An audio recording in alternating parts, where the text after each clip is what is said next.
What's up, guys? Welcome back to the channel. This video is not going to be a happy one. Essentially, the other night I was just sitting there thinking, like, what happened to the Corvette? What happened? Like, how did this happen?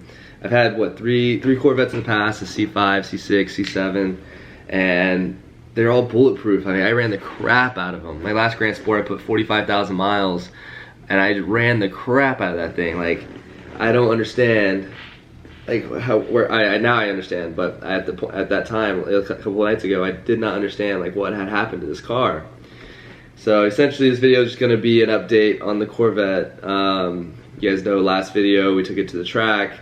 After our 5th run, started smoking, breaking up really bad. So towed it over to the shop in St. Pete. They ended up that shop does a lot of like supercharger work or cosmetic work. They don't necessarily tear down motors and rebuild them. But they referred me over to another guy who I'm going to take it to on the 12th. But essentially, I was just kind of going through the timeline of what happened, like where did it all start.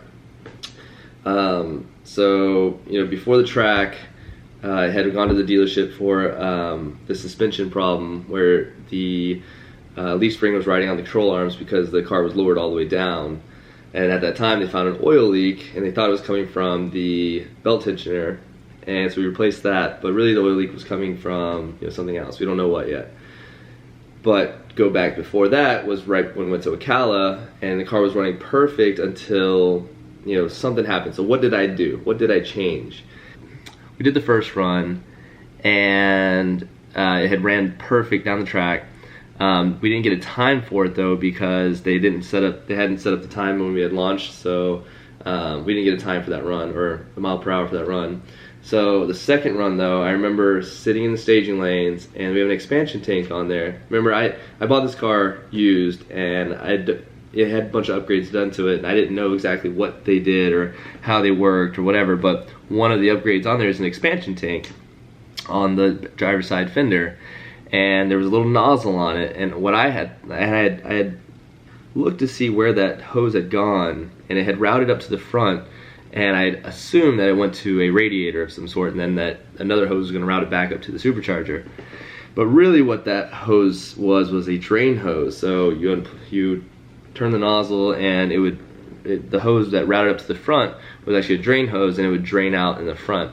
So I don't know how I didn't see the fluid draining out, but essentially that second run, right before the run, I opened up that nozzle thinking it was going to circulate the cold water through the radiator and through the supercharger and back around, but essentially what I was doing was just draining the supercharger cooling system of its coolant. And so I made that pass, and that's when it started breaking up in like 3rd or 4th gear, and that was because all the coolant had gone out, and the air temperature readings were really high, and the car was trying to protect itself from blowing up, I'm sure.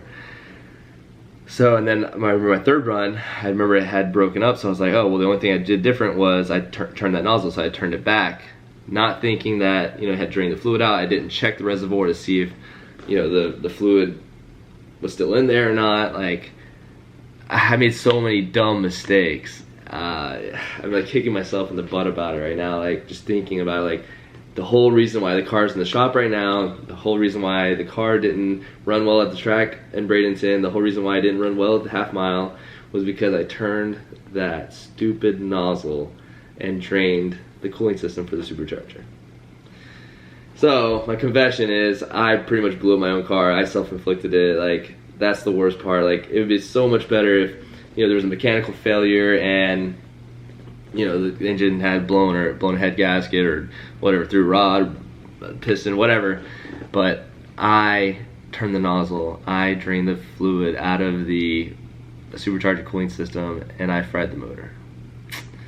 So that's a bummer. And I just got off the phone with the shop that we're taking it to on December 12th and basically explained the whole situation, like exactly what I did, and immediately he knew. He was like, yeah, you basically just starved the supercharger cooling system of all its coolant, and we'll have to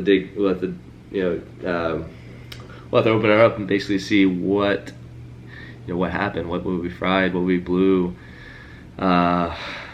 I didn't really run it that much after it started breaking up, so hopefully it wasn't done. Hopefully there wasn't a lot of damage, but we won't know until they open it up. So basically, the update is on that is I did something bad, like really, really bad. It's not going to be something simple like spark plug or, you know, tune or anything like that. It's gonna be something bad, something expensive. So we'll find that out. Well, it's gonna go into the shop on December 12th, and then I'm sure they're gonna need a few days to figure that out. But once they do, I'll get you guys updated. In the meantime, I did order some wrap material for the BMW. I got this. I forget what the actual name of it is, but essentially it's like it's kind of like the Corvette C8 blue, but a matte version. Rapid blue, but like a matte version of that. So I'm gonna try that on the BMW first.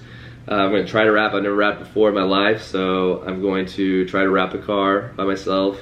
It's probably gonna be like 2 or 3 videos, maybe 4 or 5, I don't know, but a bunch of different parts. We'll start with like fenders, hoods, doors, roof. You know, you eventually get it all wrapped, but I'm gonna try to wrap it in that blue, and then if it looks good, I'll probably wrap the Corvette in the same blue. But and then I've got the track on Thursday for the M235. I want to get the new tires mounted on the rims that we bought, and then hopefully they'll balance out right this time, and then we'll get that up the track and see if we can't run 11s. Kind of hesitant on taking that car to the track because if I blow it up, then I got no car. But I think we'll still do it here on Thursday. So anyways, that's the update on the Corvette. It's a bummer, but it is what it is. We'll try to get it fixed, get it back on the channel. But yeah, stay tuned, guys, and you guys should see another couple videos in the next couple days on the BMW. So see you guys later. Bye.